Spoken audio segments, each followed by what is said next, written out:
Hey, everyone. Big news from the boys of the last podcast on the left. Check out The Last Comic Book on the Left, our most sinister comic anthology. It now has a volume 2. Please pre-order now at z2comics.com. We have an even bigger stable of artists and talent and writers and everyone that we did for the first one, although the first one is fucking amazing and it's still available on z2comics.com. But we're asking you to go pre-order number 2, z2comics.com. You're going to like the way you read. All right, everyone. Thank you so much. Hail yourselves. Hail Satan. Hail Gee. There's no place to escape to. This is the last podcast On the left. Side stories. From your glade. That's when the cannibalism started. Side stories. Yes.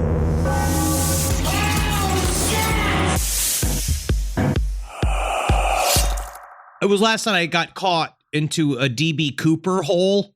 You ever been there? Ever found yourself in a Dan Cooper hole? Okay, His name is Dan Cooper. Yeah, it started as Dan. People changed it to DB Cooper on a lark, and it's a cooler name, sure. Sure, I guess. People love this guy. They love this guy. Obviously, he committed the greatest heist of all time. Blah, He blah, died. He didn't. He's dead. He never got to spend the money. He's dead. Even if DB Cooper survived and went to a desert island, what's he going to do? Give the clams $1?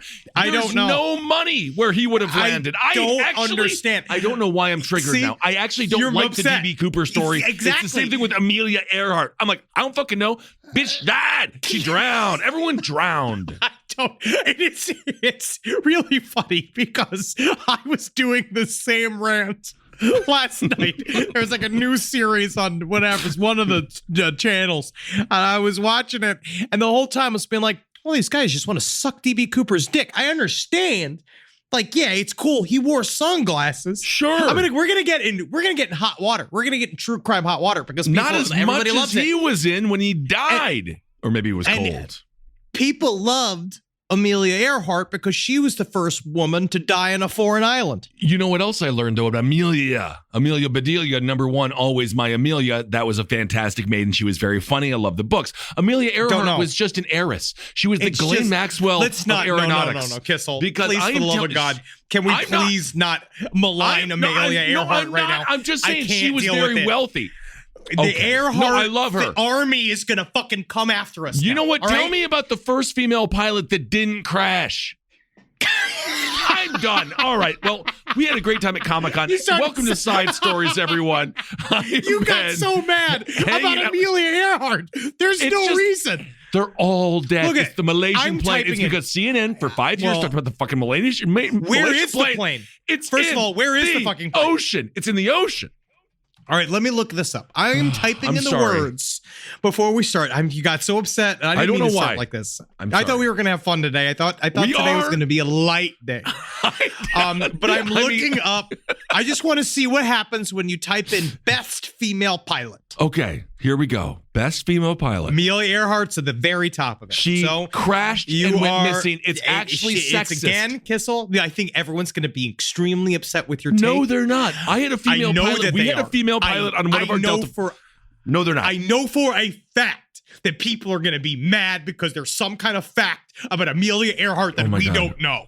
No, and everyone's going to be like, oh, well, she was the first person to have bush hair above 15,000 feet. I mean, I don't know. We're going to find out there is a landmine here. I don't know about that. God forbid. Be a neutral. landmine. I need you to come that out was and her say, problem. She I'm probably at kept the least- plane in neutral as opposed to drive. I don't know how planes work. That's dumb. I don't That know is how planes dumb. work. It is dumb. Top Also, female pilot. We had a female pilot for our Harriet Delta flight. Quimby. Great. Did she live? Nah, also dead. Okay, so we had a female pilot for a Delta flight. Whoever that was the top female pilot because we took off, we flew. Oh, you I had want my a Bloody prize? Marys, and then you we want landed. a prize because you checked out the body of a pilot? No. Also, pilots have to be quite petite, including the male. Well, it's different. I've seen some horses. Well, anyway, I'm feeling, because we went to Comic-Con, and I did get a bit of a nerd rub, right? And I feel a little trolly. This gal that I'm seeing dressed up, and I was very in the mood. She looked beautiful. She looked beautiful. Great. She was Poison Ivy. And so I was in the mood. So I said, let's watch Squid Game. babe, let's watch Squid Game this weekend. I watched Squid Game. Now, I know this came out like, what, fucking 2 years ago? I don't know. All I know is everyone talked about Squid Game for 2 years. And I'm like, I don't know. Is it about food? Is it on Food Network? Is Guy Fieri involved? No, it's the single longest 9 hours of my life. It should be called Squid Talks because all they do is talk. They do is talk. And all they do is talk. And then the games that they play, give me Jigsaw. Where's the puppet in a We're never in a gonna tricycle? get nominated. We're literally never going to get nominated for a Golden Globe. I just That's don't what understand. you've done. It had Just with 95% on today's Rotten episode. Tomatoes. It's all them. I loved the show. You did love it. I love the show, but again, I like the show. I like the tension. I liked how brutal it was. I liked that everybody got There was murdered. no I liked the brutality. games. There was no a lot of brutality. brutality. They all got shot in the head. It was very brutal. But, Yeah, but you everyone should watch was the just sadness if you want brutality. If you want the sadness, that will give you brutality. Oh my God. But I'll tell you what, I feel the same way because I get it. Because you feel like you're in a world that's gone insane. I was alone for a week when I was going stag, and I was like, it's time for me to enjoy The Mandalorian. Okay. And I did the same thing. I turned it on, and I was like, I couldn't possibly give a shit about this entire thing. Nothing's and I made started for us. watching it. I was like, Mandalorian? More Whoa! like. And then I'm Shots sitting fired. there like, I know, but guess what, man? Now we're out of the game. Guess what? You know what we just did, Kissel? We What? just freed ourselves from the Hollywood machine. I guess We don't so. have to hold ourselves to the same standards that they all do. Because you know what I love? Freedom and justice. I agree with That's that. my favorite. My favorite show. My favorite show is watching women get abortions in front of me. Well, isn't that absolutely fantastic? My and that is a new favorite show coming out with Guy Fieri. He's rolling out to America's abortion dispensaries. I'm not exactly certain. And he's going to the wall. There it is. But you know what? Actually, it actually really works for Guy Fieri because he hates eggs. He really does. That's a fantastic point, a great pun, and a multi-layered joke. All right. Anyway, I'm just saying, Squid Game. I don't know. I'm not sure. I don't how about today? think You know that the what? You know what games we'll do were now? competitive enough because I'm just a Saw. It was honestly, it was a ripoff of Saw, and I'm sick of people maligning one of my favorite horror series, porn. I will give you Hostel is horror porn. I don't like it, the movie Hostels. I feel like actually Saw- we're getting closer to this, to your reaction, because in therapy, a lot of times I have to talk about, like, why do I scream?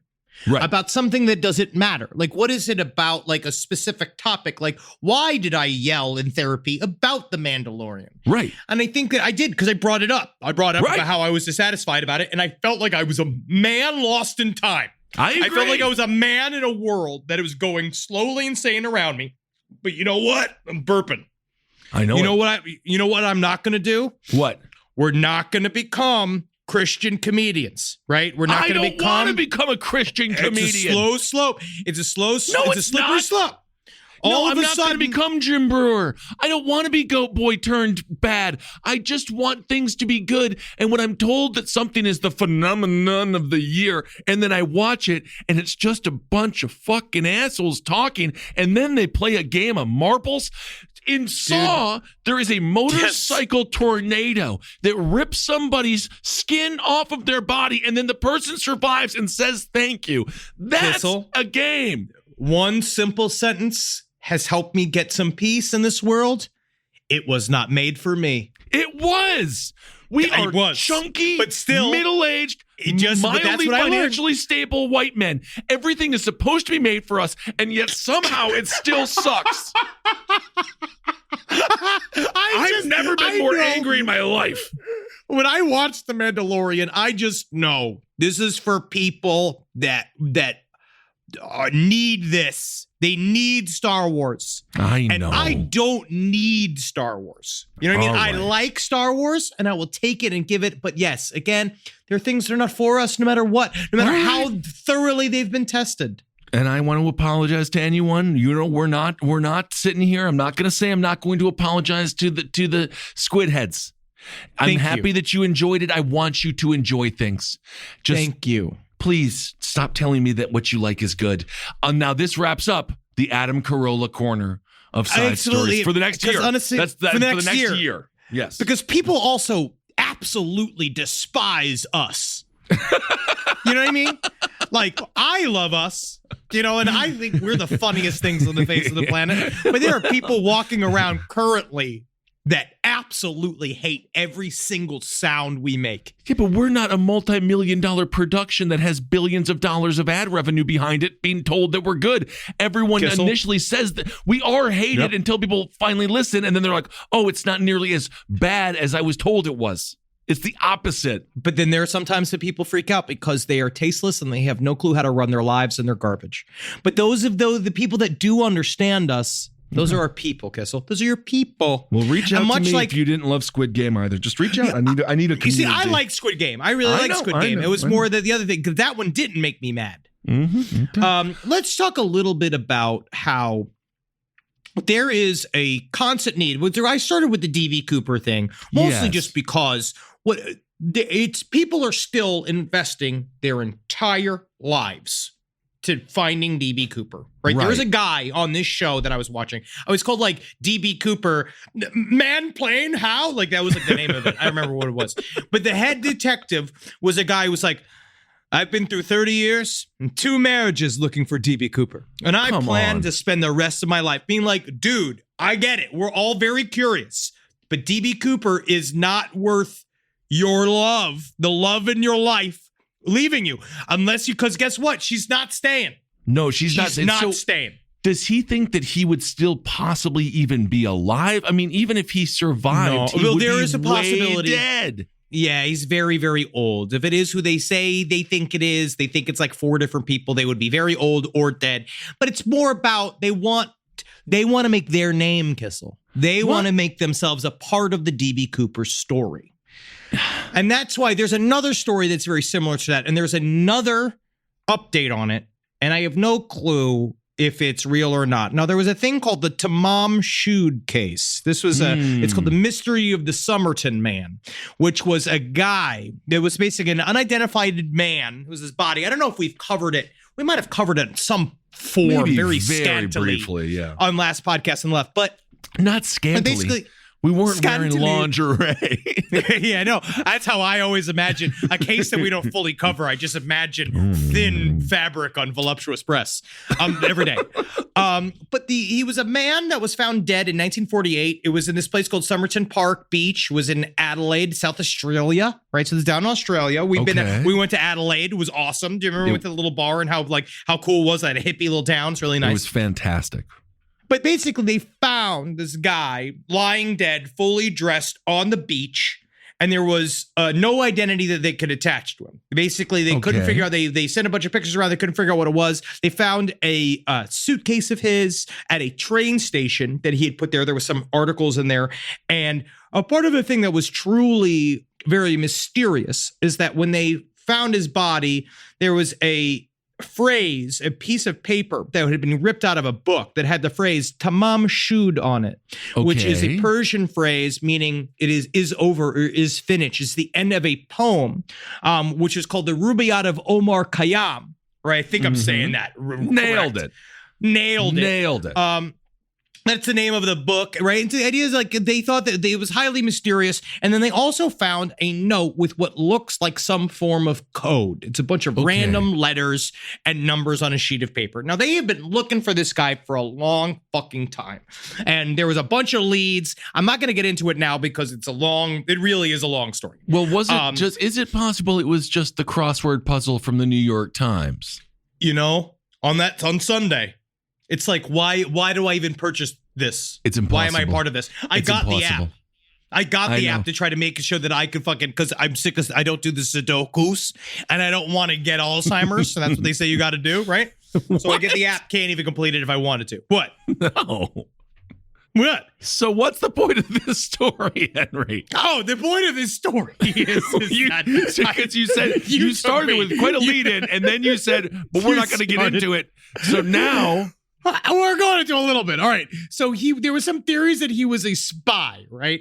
Because they could not find anything about him. Like they didn't know anything about his body. They know that when they found him that he had a rail ticket from Adelaide to Henley Beach, which is another spot that he had not used. But then there was another ticket that had taken him into town. They also found an empty packet of juicy fruit gum. There was an Army Club cigarette packet. This is what I'm talking about. And they had a quarter full box of Bryant and May matches. Isn't that fascinating? I don't know. Some people said that they saw him lying there. A lot of people make commentary that he was very handsome when they found him, right? Very, very handsome. So they know that he ate a pasty before he's dead. They do believe that he died of poisoning, right? Because he had mucus all through the inside. You want this? You excited about this? I don't know yet. I'm giving you details. Why do I care about this person? Well, it's because they did there is a new lead on him that this group has been trying to get going for a long time. And they're saying is that thanks to the advances in science, that there is a they took old hairs of his, so they made a death mask of him. What? But why do I? What did this man do to warrant anyone giving a shit? It's mysterious. It's mysterious. Nobody knows who he is. Nobody knows who he is. Okay. Right? They can't find out who he is. He got a body, and no one knows where he came from. They thought he was some person, and that he wasn't. And then they thought he was another guy, and he wasn't. Or as they say, the DB Cooper curse. Oh. Right? Where the idea is that that's what they call it in DB Cooper. They say that the people keep, like, the problem with DB Cooper is you keep thinking it's the guy, but the next thing you know, it's not the guy. It's because he died. It's because he went to the river. It's because he's dead. So he's much like the detective in Squid Game who doesn't register when they put the scanner up to his ear because he's not actually a member of the law enforcement PlayStation crew. But that also the detective in Squid Game, I don't want to keep on harping on it, but he was the worst detective I've ever heard because he kept on asking the questions as if he was never there before. And then they're like, Circle, don't you remember your circle? And then he would be like, well, why am I? What do I do? It's TV. He can't immediately get shot in the head. It's television. His character has to live. Awful. But also, Kissel, it is interesting because you are so hurt because you finally tried to show vulnerability to content that was outside of your purview and it disappointed you and now you're afraid. And that's why you spend so long going, I like cheese. I don't wash myself. Mm-hmm. That's why, because you're afraid of being vulnerable to things. That's very true. Because you're afraid they will disappoint you. Also, if you have a bit of an odor around you, nobody speaks. Nobody no speaks. One comes around you. So, all right. Okay. They are now saying this guy named Derek Abbott, who's a professor, he's not wasting his life because he's from the University of Adelaide, and he says that the body of a man that he found in one of the city's beaches in 1948, and it belonged to a guy named Carl Webb. So he's an electrical engineer. It's Carl. It's Carl. Yep. It's not a goddamn mermaid. You don't know, though. It could have been anything. It could have been anyone. The one thing about the people that look for DB Cooper, Amelia Earhart, Carl Webb, they demonize the Sasquatcher, the cryptozoologist, the one who's looking for answers. At the very least, we know if Bigfoot is around, it would still at least be alive. So I think it makes more sense to hunt Bigfoot than it does DB Cooper. It's Carl. All right, Carl. And Derek Abbott and this woman that is also must be as equally mentally, I don't know what they are. Capable. They are hyper-focused on this. Yes. They're hyper-focused on this. It's Rachel Egan. They think that they have found DNA that matched from. So when he died, when they brought him in to I guess because pictures weren't enough, they gave him a death cast, right? They put a mask on his head. And when they pulled it off, a bunch of his hairs got caught in the plaster. Right. And then they used their hairs to do the DNA test. It's a fascinating story. It is. I mean, honestly, it could have happened to me if I wasn't so large. When I took off all of my clothes and I ran into the ocean in Florida at 3:00 in the morning, not realizing how strong high tide is. If I was 6'4", I would have been out there and I'd be chum for the sharks. But thankfully, my big sturdy body kept me from going to the sea. But anyway, I want to talk about a story, speaking of odor, that is really near and dear to both of our hearts. And I'm interested to hear your opinion because a dude is suing for $250,000. Now, this guy in 2017, he was British then and he's British now. He ate a ham sandwich, a ham roll, right? Okay. Well, so a ham roll there is different than a sandwich. Well, I think they call a ham sandwich there. Yeah, a roll. Yeah. It's just a ham sandwich. Yeah. I just want to make sure we're clear as hell on this. Absolutely. And of course, he got it from a Christmas market because ham and Christmas go together very well. It's not a holiday for the pigs. But anyway, so he was there 2017. Guy's name is Tyrone Paredes. He's now 46. And he says since he ate this GD ham roll, he hasn't stopped farting. 2017. So it's been 5 years. He says it's been 5 years of consistent, nonstop flatulence. This is the thing. Because Fernando, as soon as we brought this up and said that he hasn't stopped farting. Okay. Is he farting in phases, or is he literally constantly farting? Well, this is because he says right here, he got sick when he first ate it. Got right? sick? He said he got high-grade fever and severe diarrhea, right? Yep. Then he said he was in bed for 5 weeks from a ham sandwich. Buddy, it's a poisonous ham sandwich, the pig's revenge. This sounds like very specific UK aristocratic gastrointestinal problems. Well, like some of our friends have. Well, but you know what? I actually ordered chicken vindaloo yesterday. I love Indian food, and obviously the Brits, say what you will, but they did create the modern Indian food that we eat here. They can have some spice. I don't know. Chicken vindaloo. Well, also a ham roll. There is no spice in this. It's a ham sandwich. I know. But it's weird that the British eat beans and then they just jump over the hottest thing ever, which is nice chicken vindaloo. I don't know if their spice level is the same as our spice level here, because when I even went there, they're all like, well, this right here, this is real spicy. And then I ate it and I didn't feel anything. Well, there was a little pepper on there.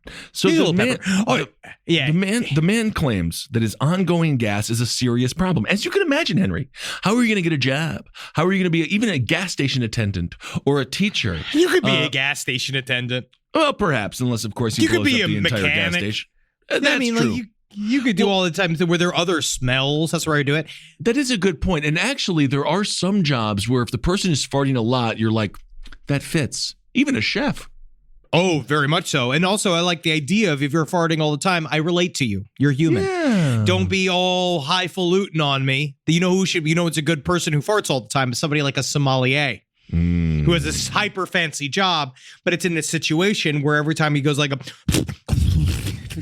every time he does that, they have to go, ha ha. Nice. Okay. The service is incredible here. Fantastic. But he says it's an ongoing problem again. He says that it's fatigue, altered bowel function associated with, he says, a constant churning within his abdomen and flatulence. Absolutely, excessively He says that his belly churns so much he can't sleep.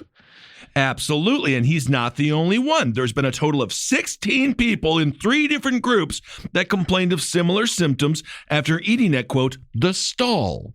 So but the company is saying, which I think is funny, is that they're not saying that it didn't happen at all. They're just saying, not to 16 of them. They literally just saying that it's too many people. The sample group was not big and not small enough.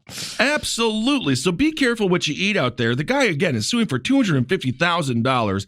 I'm not sure if even that amount of money would help him. I mean, you're still going to fart constantly, but it reminds me of the woman that farted and sold them in glass jars, and she sold quite a bit, but then she had some massive medical issues and she had to stop doing that. And now I think she's just giving away pieces of her hair and pieces of her skin and toenails and things like that. She wasn't doing it right. She wasn't supported with I guess breath. not. But either way, be careful out there. Thing is, man, like, yeah, I know his belly's churning and he's upset, but I'm just going to put a little bit on there. Like, I feel like this might not be entirely the ham sandwiches issue. Most of the rest of the people who bought the ham sandwiches didn't have this issue. It seems to be the ultimate meetup between his very weak system and a ham sandwich. I mean, now, side stories, lpotl@gmail.com. Have you ever lost a job due to food poisoning? I'd love to know. Farting too much, let us know. I also, if you fart so much, I don't think it would smell all the time, because sometimes there's just air in there. He also might just be winking it, and the air is getting sucked up there. We know the old Howard Stern when it was good. He had a person play the trumpet with his asshole because he could breathe in. Maybe it's just air, and then it just comes down to the noise, and then you just let everyone know, hey guys, I got a tootie butt, and then it's just a fun little thing. Be like, hey Rodney, let's hear it. There he is. My thing is, if I'm one of these flappy wigged fucking fake lawyers in the UK, the only way I believe that this was true was that I'd need him to fart in court. Oh, yeah. And what I need also is I need a full, like, you need to set up a cam and I need to see a full time lapse of how much we're farting. Because 250 G's is a lot of money, right? We're going to give you 250. Actually, in the end, in the long term, it's not either. No, it's really not. Because it's 125. Yeah, 125. Yeah. And then you're still fart guy. And then, I mean, it's not, this guy's got to lean in. Is there no way there's no plug? There's no way to go up in there and fix his gut, reset first of all, it. He needs to move to France. He would be like the president. He would be like Macron and get out of here. I'm not sure if he's still there anymore or whatever. I don't know. I don't know what's happening. Not that we follow American politics and those are fucking crazy enough. But he needs to move to France. He would be very successful. He would be very cool. But you know, on cars, when you're a real douchebag and you put something on your muffler to make it sound bigger so your cock grows, put that on your asshole. It's like, wee! Woo! We didn't start the fire. Get like the Billy Joel sound again, pack. dude. All of these things are referring to a person who is fun. I agree. This person is not, obviously, it has gone past fun for this person. Yeah. And they are extremely upset because they have lost control of their butt. And when it comes down to it, if your butt is rioting, you really need to think about how the rest of your system, what's happening, right? I agree. You have to address the happiness within your system. Learn from Civilization 6. Rise from your grave. Learning a new language is hard. Trust me, I know. I'm just starting to learn English. But with Babbel, you can learn quickly, easily, and it's fun. Now is the perfect time to start Babbel for all your summer travels. Babbel is the language learning app that sold more than 10 million subscriptions with addictively fun and easy bite-sized language lessons for wherever you are in your language learning journey. With Babbel, you only need 10 minutes to complete a lesson, so you can start having real-life conversations in as little as 3 weeks. Unlike other language learning apps, Babbel lessons were created by over 150 language experts. With Babbel, you can choose from 14 different languages, including Spanish, French, Italian, and German. Plus, Babbel's speech recognition technology helps you to improve your pronunciation and accent. In addition to Babbel's lessons, you can access podcasts, games, videos, stories, and even live classes. Plus, it comes with a 20-day money-back guarantee. Here at Last Podcast on the Left, we got some free Babbel codes, and it has been awesome. I'm learning how to say things like ciao and bonjour. Aren't I getting classy? Right now, save up to 60% off your subscription when you go to babbel.com/left. That's babbel.com/left for up to 60% off your subscription. Babbel, language for life. A roast as dark as the night, perfect for fueling the cryptid research and mad ravings required for your podcasting. Don't mind the red eyes, he's just trying to warn you of the bridge. The bridge. Finally, from the caffeine-addled brains of Spring Heel Jack Coffee and Last Podcast on the Left, we bring you Mothman's Red Eye Blend. Yes, delicious Panama beans. Go to lastpodcastmerch.com to order yours today. Now, this is another story, right? This is another story that it might seem to vindicate you, but I also think that this is really just about, you got to be careful out there what you let your kids do. All right. Right. Well, I'm going to put this on. First of all, it does this on the child. It does vindicate me. You've been on the wrong side of history for the robot wars ever since we started this. No. Robots are not going to protect you. They're not going to defend you. And I also, am going to have them. You're not. Robots. No, you didn't even get. No, Jim Carrey is going to have them because he's Dr. Robotnik. We are not. So anyway, the robot. First of all, we have a submachine gun robot that everyone's like, "Lol, raffle." I can't believe that happened. I told you that was going to happen. Boston Dynamics. We've been talking about it. We've literally been talking about it since that dog thing came out. That obviously we're going to put a gun on it. That's why it's got the stabilizing unit. It's not like we're going to ride it, which would also be fun because that would be cool if it had the gun on it and a saddle. Then it's fun. You wait, Jess. Can you believe kids know how to play that game? You know the story we're going to talk about. This robot attacked a child during a chess tournament, and Henry's glee spreads throughout the land. This child, all right, because, you can see the video, and it is entertaining. It's because entertaining. It's fun. I know it's scary, but it's also fun. So this is in Russia, and it shows just how serious even the robots are in Russia. Robots do not have a nationality. The robot didn't get mad. The robot doesn't feel anything. The robot was a robot and simply acted out of instinct, which makes it so freaking dangerous.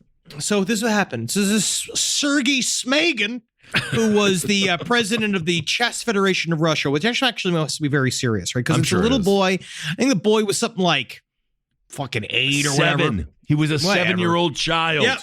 Yep. So you see this video. He's playing against this giant robot arm. And this robot is controlling the pieces because, it lights up. The robot arm comes down, picks it up.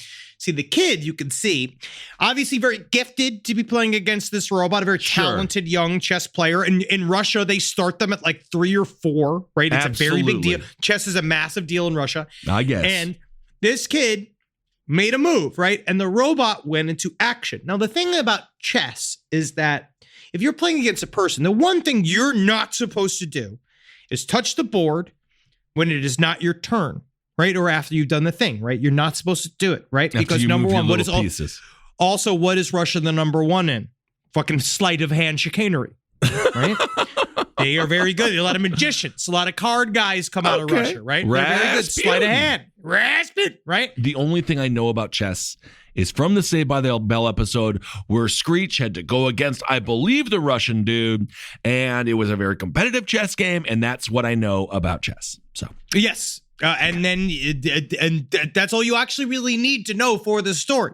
Okay, great. Because as the child like messed with its keys, but as a child would have, it didn't have any discipline, right? It didn't understand that you're not supposed to touch a piece anymore and it was against the law. But the thing was that no one told the kid, hey, the robot doesn't know what to do, right? The robot is there to play chess. It's not your friend, right? So it you're just victim plays blaming. chess. So you're victim blaming. No, I'm just saying. No, I'm saying they could have told the kid a little bit more about the scenario because the kid went to go adjust a piece while the robot was moving. And because I don't know if it was necessarily because it was against the rules or if it was because there was movement on the board, the robot grabbed his finger like it should. And it's because for the robot, it's that thing too, which is like truly obviously the most scary part about robots is that it's no effort on the robot's behalf. And it doesn't it doesn't get mad, right? It doesn't go like it just kind of silently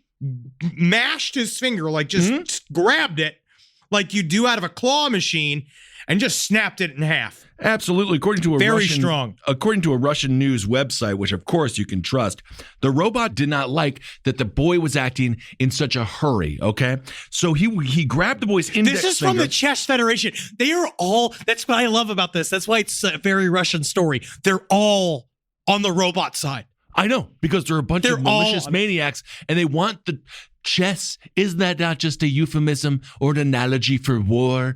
Okay, which they're in right now. So they grabbed the boy's index finger and he squeezed it hard. And we'll know if that boy has a new fetish. But anyway, so then people around rushed to help and pulled the finger out the finger of the young man. But the fracture could not be avoided. No, it was very scary. And I love this quote. The boy is all right. They put the plaster cast on the finger to heal faster. Yes, there are certain safety rules, and the child apparently violated them. And when he made the move, he did not notice that he had to wait. This is an extremely rare case, the first I can recall. Yeah, no shit, so it's the first, because it's the first time a 7-year-old was playing chess against a goddamn robot that has no ability to understand what it's doing other than play chess. The robots played many games in public spheres, and this is the first child to break the rules, right? The thing is, it's really about the child not breaking the rules. No, it's because the robot doesn't understand the humans. Oh my God. You got to play by the robot's rules, right? No. You're now in the robot's world at that point. You had to figure out, and they made a big funny joke about whether or not the robot will be put to sleep. But he said, no, it's actually a very big moneymaker for them, so it's not going anywhere. I'm sure they love it. And if anything, the child will be put to sleep. And if we know the Russians, they're going to shame the child for not being strong enough.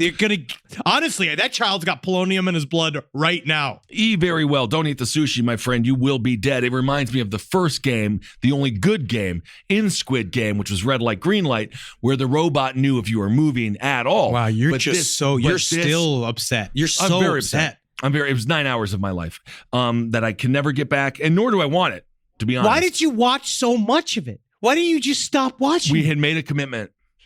No, you don't. This is what I tell Natalie. No, we haven't made a commitment. And I wanted to see who the fucking asshole was behind that. The only cool mask in the entire thing. I want to see who it was. But you just watched the last episode. That's what I did with Game of Thrones. It wasn't even the last episode they revealed it.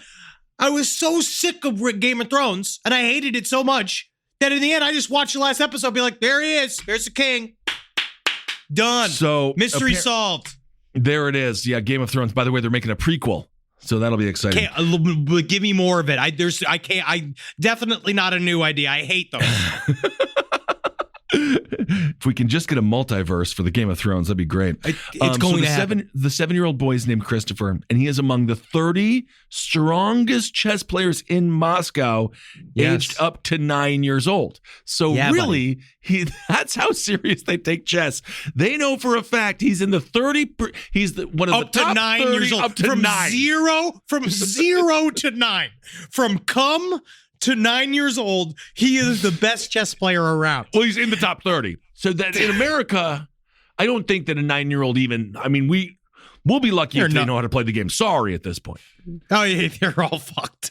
But I just like how they took the robot side. And honestly, the thing, I think that what does make this story truly very Russian as well, that kid's only be a better chess player because of this.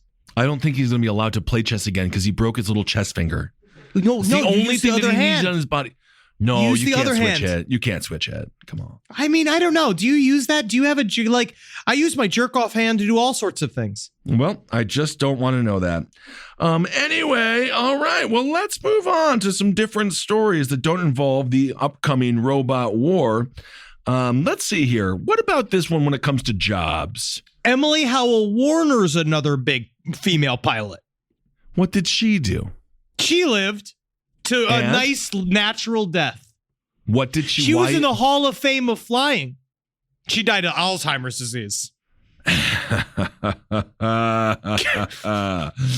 Well, there you go. An employee from Asheville in Buncombe County. That's true. He says he went viral because he says, I got fired for being late. Asheville has a crazy heroin epidemic going on. I was walking to work one day and was flagged by a few people towards a homeless couple. The guy was unconscious and the woman was losing her mind and screeched to me, absolutely wasted. Her partner was out cold with blood running from his nose, so he tried to help him, and then he got fired. What? That story sucks. I don't know, buddy. How did you cut from that? Why didn't you cut to the story about the woman from the show, Myriam Margolyes, talking about how Arnold Schwarzenegger farted on her? Now that's the story. She openly said that he farted on her. He said, I don't know. She's upset. She said that he was very egotistical because he farted on her when he was making the movie End of Days in 1999. All right. All right. Let's talk about this other story. I don't know. We are garbage today. No, this is the worst radio show in the world. Yeah.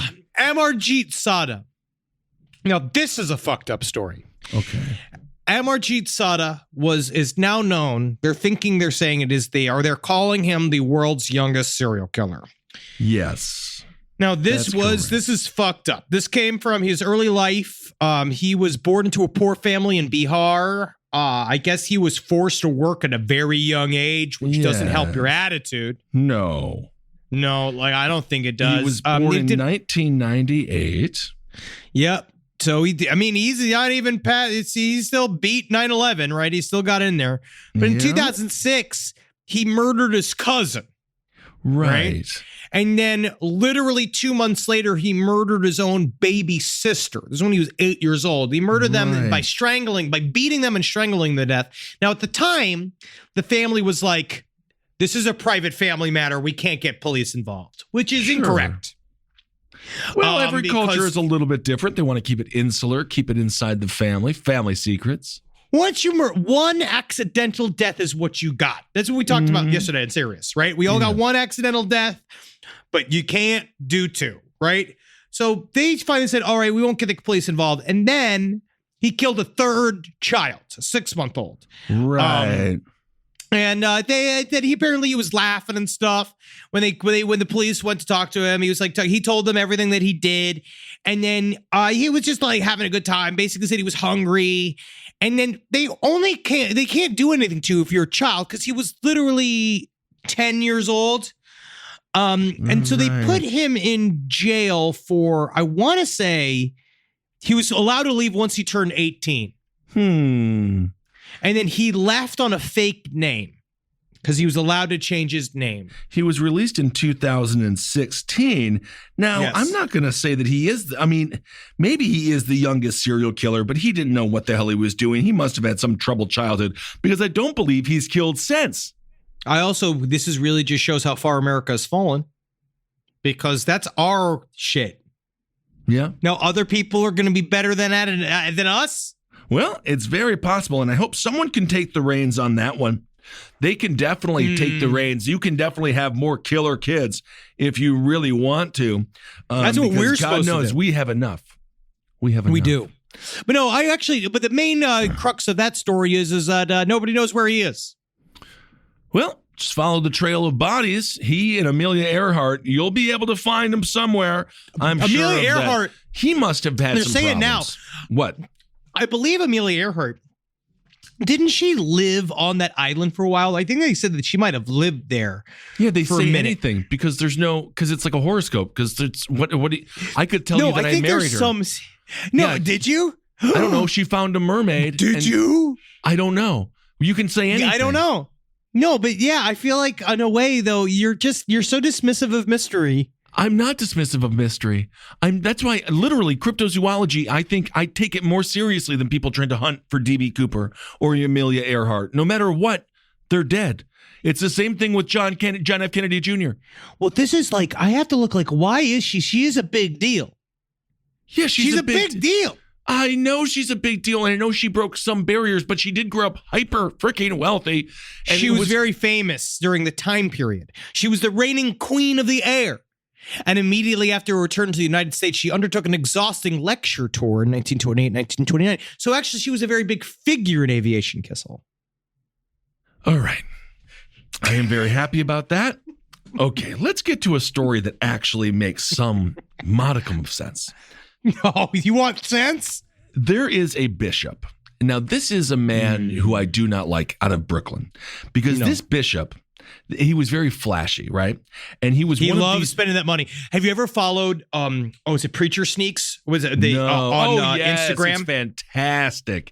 These preachers, don't worry. The money that you give them is not going to God. It's going to shoes that they wear. This is past me, right? Because I love. Like my J's, I really found my other guy somewhere in America. Oh yeah, dude. Yeah. I don't do this shit. Preachers and sneakers. And it's wild. Like you just see this fucking asshole. These shoes are gross. I'm looking at these ones. They're like, whatever the Lanvin shoes. And it's just like, it's like $1,500. Dude, it's disgusting. I hate those people.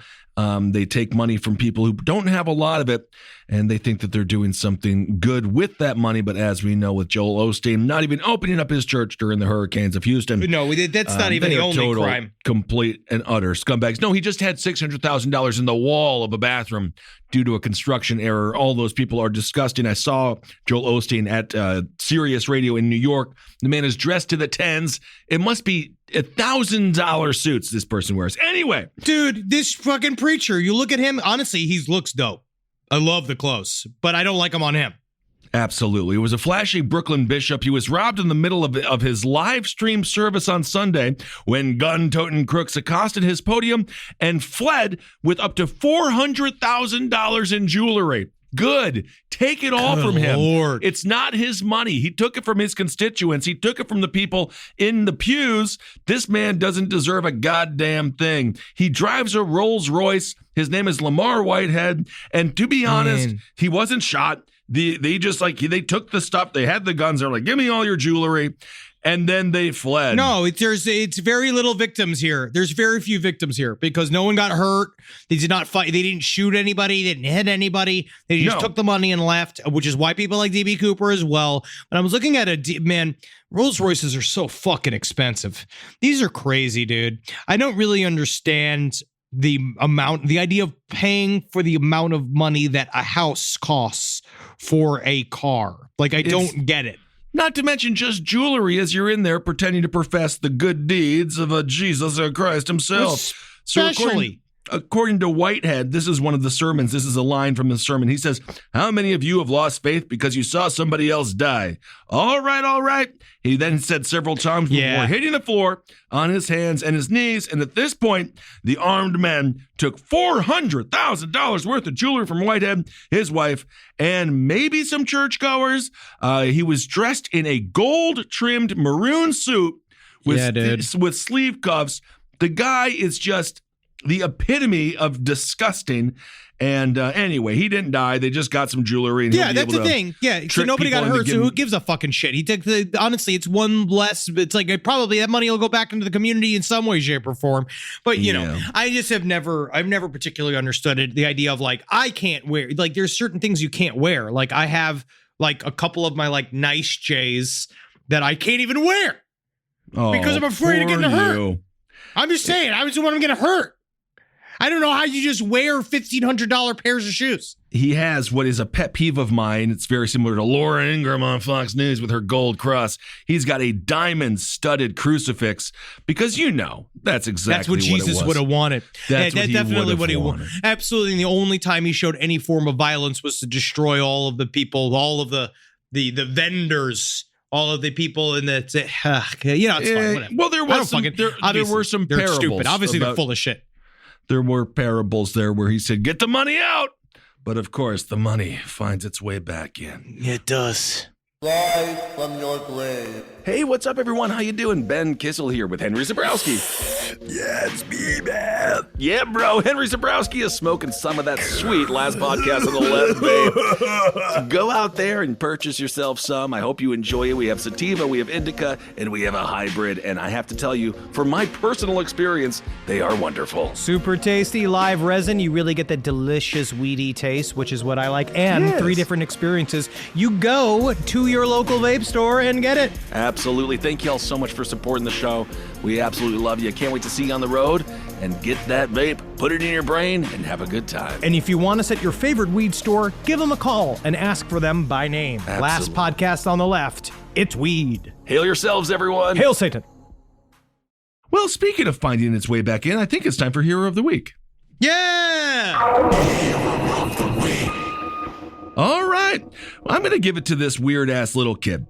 So there was a Look at you. Isn't it nice? This is a person. So the headline in the New York Post reads, "Alabama residents get a fright over real-life Chucky roaming their neighborhood." This is fun. I like this kid. I like this kid in the same way when we went to Comic-Con, there's the street preachers. They got the big signs that say, "Repent, you're going to hell." And they have their little microphones, which, by the way, they cheat now and they pre-record those messages. So they don't even have to shout it all the time. It's also basically a booth at Comic-Con. Oh, yeah, it's just a booth. For them to be there. Yeah. But there's something about the end is now, surrender, repent, because it's all such bullshit, but there's something about it where I'm like, the circle, the quilt of life. So well, you know what it is too, is that it's the I love them, and my other favorite Comic-Con phenomena of all time is a couple having a meltdown fight in costume. I saw that. God, it is my favorite. There was a situation involving a fairly different looking Harley Quinn. Harley Quinn from the multiverse that Golden Corral starred in and financed, and she was just screaming at some dude dressed like, I don't know, the Lorax. I forget. I don't really know what he was trying, but man, it was funny. It was really awesome, and I don't know what they were fighting over, but they definitely had a couple of too many drinks, and then I don't know what happened. But anyway, Alabama neighborhood, they got photos of this real-life Chucky. It's now gone viral. The human Chucky seen in photos is standing on the side of the road of a residential neighborhood in Pinson, Alabama, waiting for cars to pass. It was actually a 5-year-old boy named Jackson who brought fear and laughter to the people of his community. The coolest kid I've seen. I love this shit. I love it. According to Kendra Walden, this is the person who I want to scare. She's a witness of the boy. She is also a resident there. She says on Facebook, "Dear parents of the little boy in the Chucky costume in Pinson, get your kid. I almost had a heart attack." You got to be strong enough to handle it. Whatever, bro. She added, "We took some pictures. We thought it was so funny." So the kid, if you look at the picture of him, he's freaking horrified. He looks great. He looks great. He looks like it's the perfect Chucky. It's what I want to see. I just love, again, same thing with Comic-Con. I love watching it be live. Like, I love seeing everyone in costume. That's why I love Halloween, because I love the bringing fantasy to real life. That's so much fun. He probably didn't even know he was doing that.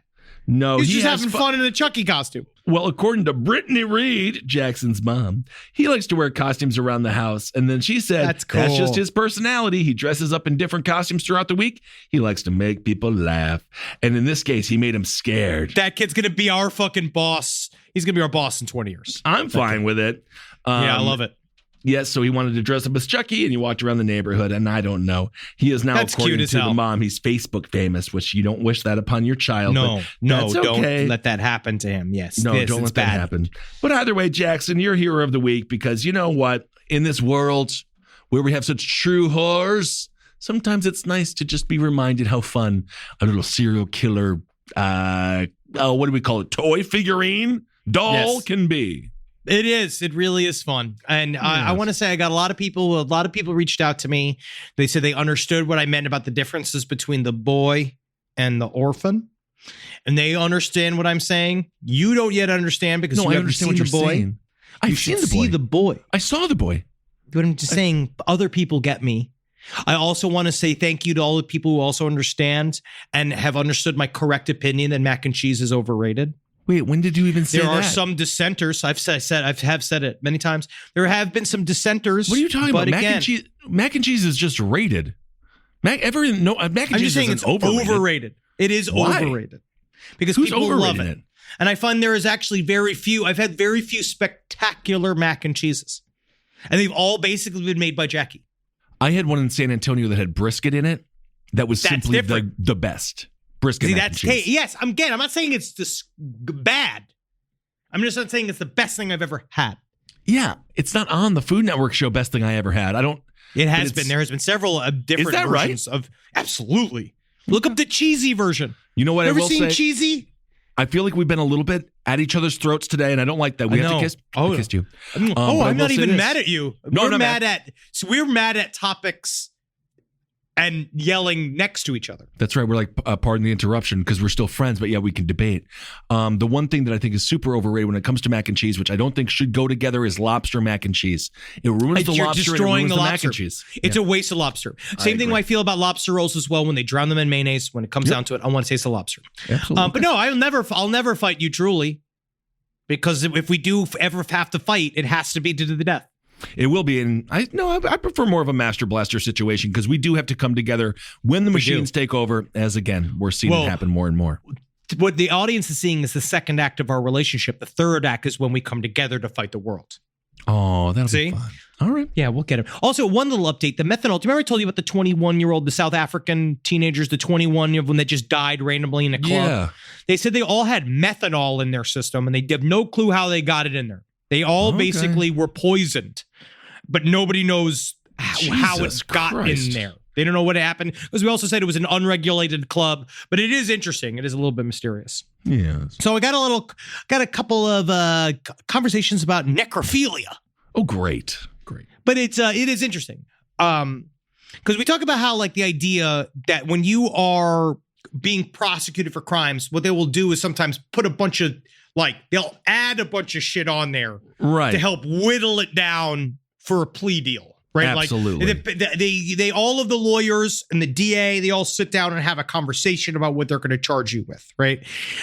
Which is interesting, because it can't really go. But what is weird is I got a couple of places, there's like more than half states, or it's like a shockingly large amount of states. Necrophilia is not illegal. Okay. It's just frowned upon. Oh, okay. They just go like, ew. Yuck. Whoa. They go, bleh. right? But yes, they do that. What they do is they, in my state, we actually have these things called offenses on the books that are classified as aggravating offenses. Neither felony nor misdemeanor, just require extra prison time, which have become tools to threaten harsher sentences if defendants don't plead. And it sucks because it's great when you do it against somebody like Ghislaine Maxwell. Sure. But it sucks when they do it against like a kid. Yes. You know what I mean? It does happen quite a bit in juvenile court. Yes. But that's a lot of it. So someone said that I was like sort of on the money. We're often with prosecutors before we charge cases to charge higher or lower crimes as part of a plea bargaining down the road in court. For example, you could charge a felony 1 offense and a felony 3 offense, with the felony 1 being the bargaining chip, to hopefully get the defendant to plead to the lesser felony 3 offense. This is due to felony 1s carrying much more jail time than felony 3s. So most of the time, defendants and their attorneys will agree to plead to the lesser charges to avoid longer jail or probation sentences. Absolutely. Tale as old as time. We know the trickery that goes on in the system. Also, I got an example of what in the fuck noodling is. Okay. So noodling, which is also sometimes referred to as graveling, can be as simple, or I had no clue, as simple or as complicated as the end user deems it to be. So I'm here to tell you that while using bait can be effective, it isn't required. I know this because when I was a tender young boy of 11, my father decided it was time to make a man out of me. Okay. He did this by driving us to the Ohio River and teaching me the art of noodling. It consisted of diving like a maniac underneath the surface of the water, running your hands under any large rocks you might find until you feel movement. Then you reach around, sightless and soundless, in the murky water until you find what you hope is a fish's mouth, and then you wrench it up out of the water by its jaw. Okay. Now, what my father failed to tell me about catfish is that instead of having teeth in any sort of traditional sense, they have these abrasive, sharp clusters of tiny pseudo-teeth called cardiform embedded in their mouths. So imagine brake pads crossed with high-grit sandpaper, and you get the general idea of what they are like. On that day, I pulled a catfish that was half of my height from the water, holding on for dear life as it ground away at the flesh of my right hand with every thrash it made in desperate attempts for freedom. So by the time I had gotten it to shore, the palm and backing of my right hand were torn into an unrecognizable lump. And for the next week, it grew 3 times its size and had turned a dark, grisly plum color, no doubt due to an infection caused by a combination of bacteria from the fish's mouth and whatever ungodly, abhorrent substances dwell within the Ohio River. My father was proud. My mother was terrified. All right, we there ate you good go. That night. Yep. Oh, you ate it. Okay. Ate the catfish. Got to. He's a manly man now. There you go. You got to do it. And to me, that's a lot. Because I want to get into fishing, but I want the pole. I agree. I'll never forget when my father caught a keeper, but he couldn't do it. So it just died on our front lawn throughout the whole day. What? He couldn't cut its head off. Oh, my dad's but you can whack it with the stick. No, he couldn't do it. So it just died on our front yard. And it took like 10 hours because I kept on shaking. It's so weird because it's like so much worse. I know. To just let it die like that. It was a stressful day for the family. And then we buried it in the backyard. So, guys, I want to say thank you to everybody who came out to San Diego Comic-Con. San Diego! to our sightings. I want to say thank you to Z2 Comics. Yeah. They crushed it. David Melkian. Josh and Courtney. David Dasmalkian was the coolest motherfucker. He was the coolest motherfucker on the face of the planet. He's so cool. I hope he'll continue to speak to us. He was so cool. I didn't ask any Dune questions. I released him from that. I hope to do it in private. Maybe one day he'll let me. I did see him and I was like, I really enjoyed you in Suicide Squad, the James Gunn one. You were Polka Dot Man. It was really good. And then he told a little story about it. He did. This is cool. He was very generous with his time. And next time what we'll do is we'll press him next time. Maybe we can get him alone in a room. Maybe we'll scare him a little bit. Yeah. Yeah. But we got to live every day. Don't hide under that rock. Yeah, you might be some lowly catfish to somebody else, but to you, you're a great white shark. All right? So you got to keep swimming. Because if not, some big fucking asshole's kid is going to come dig under there and he's going to pull you up to the harsh sun, right? Yeah, and absolutely. Then you're going to love wishing for death as fast as humanly possible and hope that they do it and he doesn't leave you just gasping on the beach. I know that. For dear life, right? Because if you can laugh, because I do believe in the end, you'll laugh. knowing you fed a big old family from Wisconsin, and so thankful that your guts and your life could be used to further along the dreams of a 6'7", 11-year-old who all he wants to do is to make him laugh with the microphone. Make him laugh. But all they do is scream and run from him and scream and run because he's just a big, lurking, horrible beast. Right? But, he still wants to make you laugh. Sometimes when he's doing, he kills you with his bare hands. Absolutely. And let's not forget to thank the animals. You're right. Okay, everyone, thank you so much for listening. We hope you're doing well out there. We'll be back. By the way, I know everyone knows it's episode 500 this week for LPOTL. It is. We can't wait. It's going to be very fun. It's going to be thick. Anyway, I'm very excited. And we got Marcus in LA. Yes, we got Marcus So that here. means the studio is at a solid 77 degrees. It'll be nice and hot for him because he's got thin skin. But I told him when we're in the studio, we're keeping it bare temperature. He can wear a jacket. I agree with that.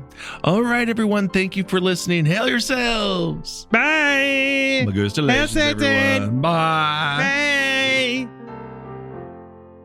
Bye. This show is made possible by listeners like you. Thanks to our ad sponsors, you can support our shows by supporting them. For more shows like the one you just listened to, go to lastpodcastnetwork.com.